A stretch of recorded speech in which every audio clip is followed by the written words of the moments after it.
नमस्कार दोस्तों, online YouTube channel पर आपका स्वागत है। दोस्तों, हमने महाराणा सांगा से पहले राय सिंह के बारे में पढ़ा था। राय सिंह का जो सबसे बड़ा बेटा था जिसका नाम था पृथ्वीराज सिसोदिया, जिसको इतिहास में उड़ना राजकुमार कहा जाता है, जिनकी वाइफ का नाम ताराबाई था, जिनके कारण अजमेर के दुर्ग का नाम तारागढ़ रखा गया। ये जो पृथ्वीराज सिसोदिया जो था, ये कुंभलगढ़ की दीवार के चारों ओर चक्कर लगाता था रोज, इसलिए इसको उड़ना राजकुमार कहा गया। बाद में इनके बहन हुई जगमाला द्वारा इनको जहरीले लड्डू खिला करके इनको मार दिया जाता है। जिनकी छतरी है वो कुंभलगढ़ दुर्ग के बाहर बनी हुई है, कुंभलगढ़ दुर्ग के पास में बनी हुई है, जो अधूरी छतरी के तौर पर जानी जाती है। वो 12 खंभों वाली है। दोस्तों, पृथ्वीराज से छोटा फिर जयमल था, और जयमल ताराबाई से शादी करना चाहता था, जो टोडा की राजकुमारी थी। और टोडा का राव सुल्तान से जब वो दुर्व्यवहार करता है तो जो कहें कि जो राव सुल्तान होता है वो उसको मार देता है। इस तरह से जयमल भी मारा जाता है और पृथ्वीराज ये कहें कि सिसोदिया भी मारा जाता है। इसके बाद में बच जाता है तीसरा पुत्र, जिसका नाम मिलता है राणा सांगा। और हमें पता है राणा सांगा की हेल्प की थी इनके चाचा सारंगदेव ने, बीच बचाव करके इनको बचाया था। ये चले गए थे करमचंद पवार के पास, और करमचंद पवार अजमेर के पास में डकैत था, वो वहाँ लूटता था लोगों को। इसलिए माना जाता है कि बाद का समय उन्हीं के साथ में गुजारा इन्होंने, और उनके द्वारा अपनी पुत्री की शादी इनके साथ में कर दी गई। और बाद में इन्होंने बम्बोई गांव दिया था करमचंद पवार को, और रावत की उपाधि दी थी। अब दोस्तों, हम बात करेंगे यहाँ महाराणा सांगा। तो महाराणा सांगा जो था, इनका अगर हम लोग समय की बात करें तो इनका समय 1509 से और ये रहेंगे 1528 तक। 1509 से 1528 तक इनका समय माना जाता है। बात करते हैं कुछ सामान्य। इनके पिता का नाम रायमल मिलता है, और इनकी माता की अगर बात करें तो इनकी माता का नाम रतन कुंवर मिलता है। रतन कुंवर माँ का नाम था और पिता का नाम रायमल था। और माना जाता है कि ये जो राणा सांगा जो था, इनका जन्म 12 अप्रैल 1482 को जन्म हुआ। इसके बाद में बात करें तो 24 मई 1509 को इनका राज तिलक किया गया, जिसको हम राज्याभिषेक बोलते हैं। राज तिलक कब किया गया? 24 मई 1509 को। और बात करें इनका जन्म कब हुआ? 12 अप्रैल 1482 को इनका क्या हुआ? जन्म हुआ। फिर बात करें दोस्तों, ये जो राणा सांगा था, इसके समकालीन अगर हम लोग बात करें कि कौन कौन सी रियासतों के अंतर्गत कौन कौन शासक थे उस समय, तो अगर हम राजस्थान के अंतर्गत देखें तो पहले छोटा सा मैप बना लो राजस्थान का, ताकि अच्छे से समझ में आ जाएगा। मान लीजिएगा ये हमारा राजस्थान वाला एरिया है, और राजस्थान के अंतर्गत मान कहें कि इधर पड़ता है गुजरात। इधर वाला क्षेत्र ये एमपी के अंतर्गत है मालवा। बात करें इधर पड़ेगा आपका दिल्ली। तो ये 3 समकालीन प्रमुख जो रियासतें ये कहें कि थी जिनके साथ में इनका संघर्ष हुआ, उनकी बात करते हैं। देखो, जब राणा सांगा का राज तिलक हुआ यानी राज्याभिषेक, तो राज्याभिषेक के समय की अगर हम लोग बात करें तो गुजरात का जो शासक था उस समय ये था नसरुद्दीन, या इन्हीं का दूसरा नाम मिलता है नासिरुद्दीन।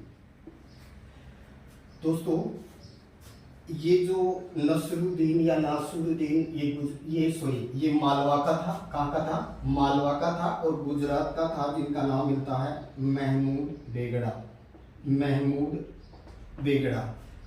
बेगड़ा कहाँ का था? ये कहें कि गुजरात का था उस समय। और यहाँ मालवा के अंतर्गत कौन था? नसीरुद्दीन, या जिसका दूसरा नाम मिलता है नासिरुद्दीन। ये नसरुद्दीन या नासिरुद्दीन की मृत्यु के बाद में इसका नेक्स्ट पुत्र जो शासक बनेगा वो होगा महमूद खिलजी सेकंड। तो जब युद्ध की बात आएगी तो ये इसके साथ में युद्ध होगा। लेकिन जब राज्याभिषेक की बात आएगी तो उस राज्याभिषेक के समय कौन था यहाँ, तो नसरुद्दीन या नासरुद्दीन था। और यहाँ कौन था, तो यहाँ पर गुजरात के अंतर्गत दोस्तों महमूद बेगड़ा था। माना जाता है कि दिल्ली के अंतर्गत कौन था, तो दिल्ली में पहले अगर बात करें हम लोग तो दिल्ली के अकॉर्डिंग यानी ये कहें कि यहाँ कौन मिलेगा हमें, तो इब्राहिम लोदी। इब्राहिम लोदी कहाँ का था, दिल्ली का था। अब दोस्तों राणा सांगा के द्वारा जो प्रमुख जो युद्ध लड़े गए, अगर हम लोग उन युद्धों की बात करें तो राणा सांगा के द्वारा लड़े गए प्रमुख युद्धों की हम लोग बात कर लेते हैं। तो राणा सांगा के द्वारा लड़ा गया प्रमुख युद्ध पहला है खातौली का, फिर खातौली के बाद में दूसरा आएगा उसका नाम लेंगे बाड़ी का युद्ध, खातौली का युद्ध, फिर दूसरा हो जाएगा बाड़ी का युद्ध, तीसरा कहलाएगा गागरोन का युद्ध, और चौथा कहलाएगा दोस्तों जिसको नाम दिया जाएगा वेरी इंपॉर्टेंट है, वो है खानवा का युद्ध। सबसे पहले बात करें कि जो राणा सांगा था उसके एक आंख नहीं थी, एक पैर नहीं था और एक हाथ नहीं था, इसलिए कर्नल जेम्स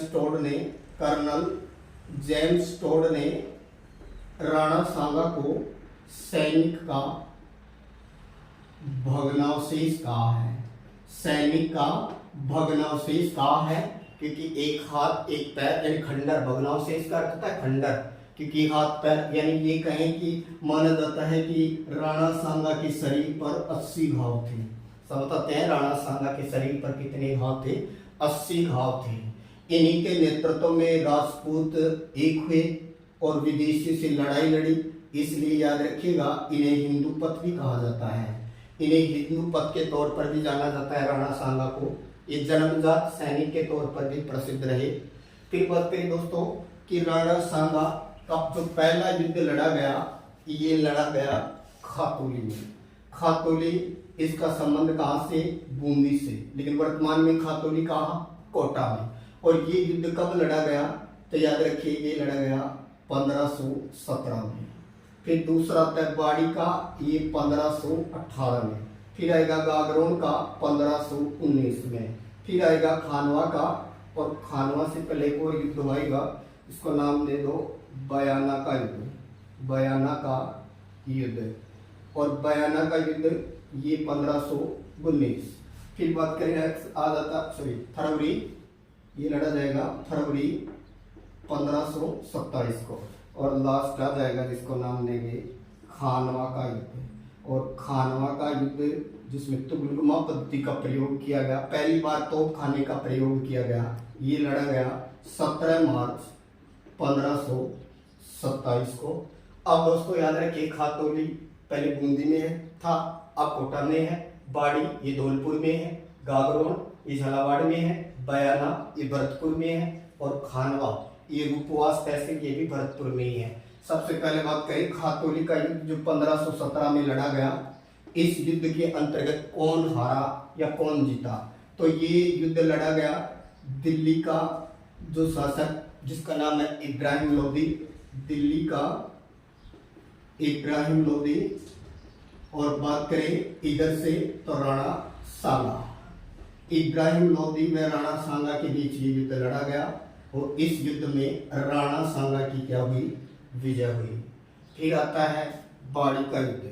इस युद्ध में इस इब्राहिम लोदी ने राणा सांगा से इस युद्ध का बदला लेने के लिए अपने 2 सैनिकों को भेजा, जिनका नाम मिलता है मियां माकन व मियां हुसैन। मियां माकन व मियां हुसैन के नेतृत्व में युद्ध हुआ, और इस युद्ध में भी कौन जीता दोस्तों, राणा सांगा की ही विजय हुई। खातौली के युद्ध में भी राणा सांगा जीता, बाड़ी के युद्ध में भी राणा सांगा जीता, और बाड़ी के युद्ध में इब्राहिम लोदी के 2 सैनिक विशेष सेनापति मियां माकन और मियां हुसैन को इन्होंने हरा दिया था। फिर आता है दोस्तों गागरोन का युद्ध। एक्चुअली क्या था कि एक जगह थी चंदेरी, और ये जो चंदेरी जगह थी, इस जगह का एक शासक था जिसका नाम था मेदिनी राय। चंदेरी का कौन था, मेदिनी राय। और चंदेरी पर मालवान के शासक महमूद खिलजी ने क्या कर दिया, आक्रमण कर दिया।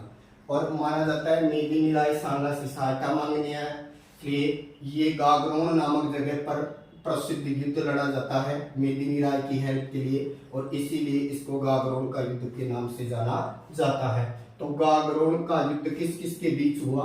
मालवा व राणा सांगा। मालवा व राणा सांगा के बीच हुआ ये युद्ध। किसको लेकर के हुआ? ये मेदिनी राय को लेकर के हुआ, और मेदिनी राय किसका सामंत था? ये सांगा का सामंत था।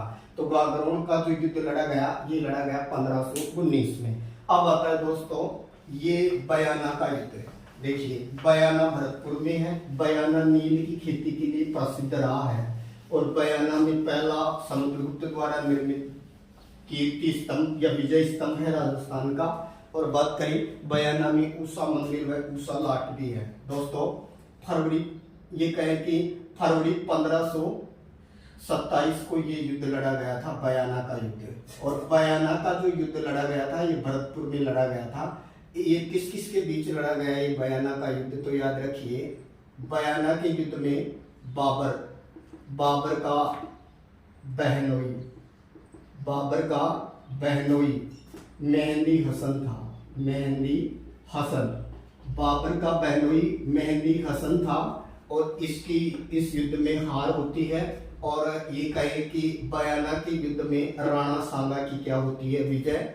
और जो सीमाएं हैं वो पीलिया खंगार नदी तक बन जाती है, यानी ये एक नदी का नाम है पीलिया खंगार नदी। यहाँ तक दोनों की बाउंड्री मिल जाती है। इस युद्ध में सांगा की विजय होती है। अब सांगा जो है वो 1 महीने तक जो है वो युद्ध की तैयारियां नहीं करता है, जबकि बाबर बदला लेने के लिए युद्ध की तैयारियां करता है। दोस्तों बाबर ये कहे कि वैलेंटाइन डे के दिन पैदा हुआ था। इनके पिता का नाम उमर शेख मिर्जा, माता का नाम कुतलुग निगार खाना मिलता है। ये पिता की तरफ से तैमूर का वंशज था, और माता की तरफ से ये चंगेज खां का वंशज माना गया है। और माना जाता है बाबर ने भारत के अंतर्गत जो प्रमुख युद्ध लड़ी वो 4 विशेष है, जिन्हें याद रख सकते हो आप। पानी पीकर, खाना खाकर, चंदेरी चली, घगरा पहनकर। तो याद रख सकते हैं पानी पीकर यानी पानीपत का युद्ध, खाना खाकर यानी खानवा का युद्ध, चंदेरी चली यानी चंदेरी का युद्ध, और घगरा पहनकर यानी घाघरा का युद्ध।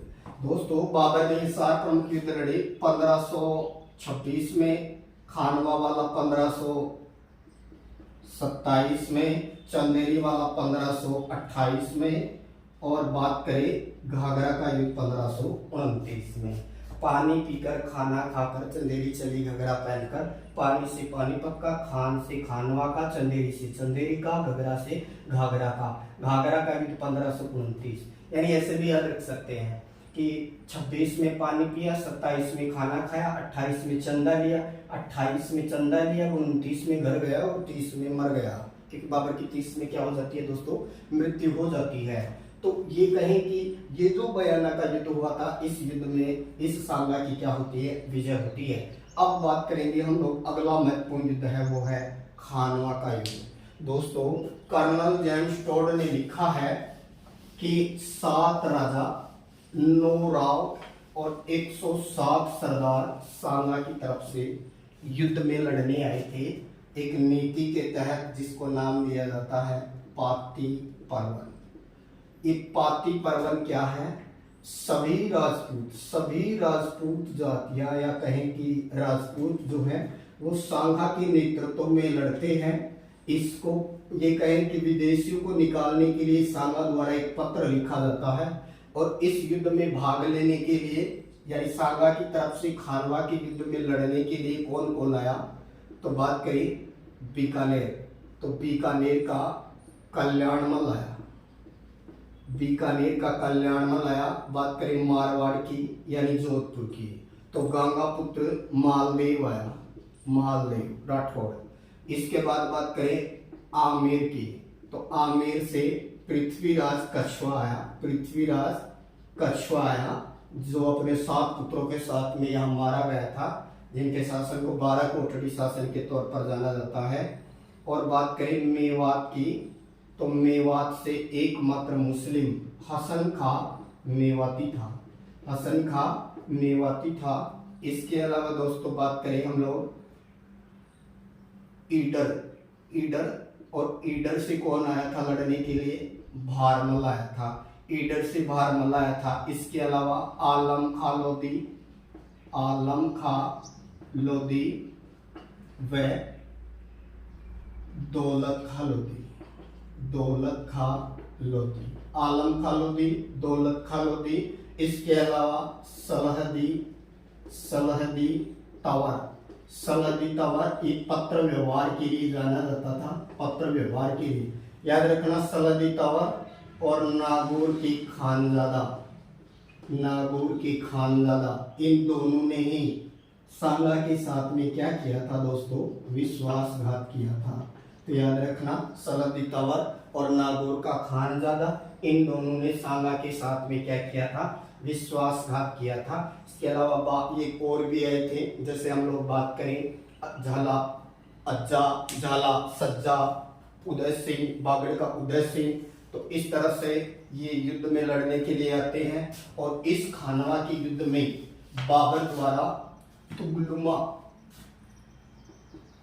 तुगलुमा पद्धति का प्रयोग किया गया। इस युद्ध में पहली बार इस युद्ध में राजस्थान की तरफ से अगर बात करें तो तोप खाने का प्रयोग हुआ, क्योंकि भारत में तो पहला है वो तोप खाने का प्रयोग पानीपत के युद्ध में हुआ, लेकिन राजस्थान की अगर बात करें तो ये पहला तोप खाने का प्रयोग हुआ। एक है कि अली व मुस्तफा ये दो प्रमुख तोपची थे इनके बाबर के, अली व मुस्तफा।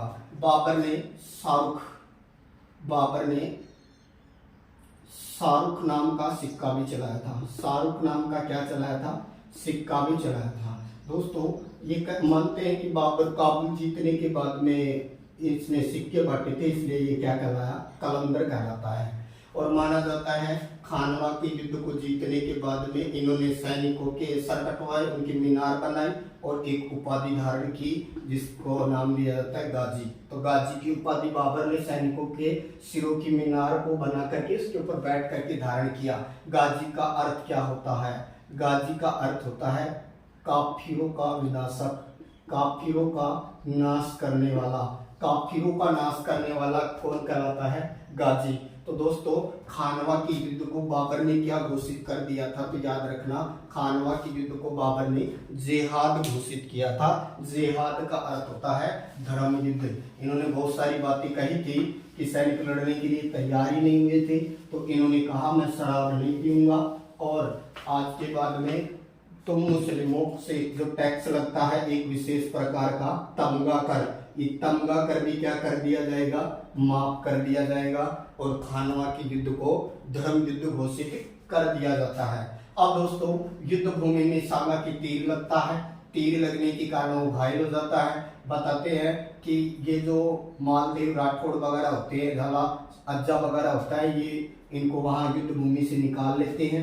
निकालने के बाद में इनको कहाँ लाया जाता है? बसवा लाया जाता है। बसवा से फिर इरिची जगह पर चला जाता है, ये एमपी के अंतर्गत। और फिर ये कहें कि इसके बाद में इनका दाह संस्कार किया जाता है, वो मांडलगढ़ में किया जाता है। मांडलगढ़ भीलवाड़ा के अंतर्गत है, इरिची एमपी में है और बसवा कहाँ है? दौसा में है। बताते हैं बसवा में इनको जहर दिया गया था सैनिकों द्वारा। बसवा में इनको क्या दे दिया गया था? जहर दे दिया गया था। इसलिए बसवा में इनका क्या बना हुआ है? यहाँ स्मारक बना हुआ है। बोले तो स्मारक, बोले तो चबूतरा बना हुआ है। जबकि इरिसी यहाँ पर इनकी क्या मानी जाती है? मृत्यु मानी जाती है। और मांडलगढ़ के अंतर्गत इनकी क्या बनी हुई है? छतरी बनी हुई है। तो मांडलगढ़ में सांगा की छतरी है। इस छतरी का निर्माण करवाने वाला कौन था?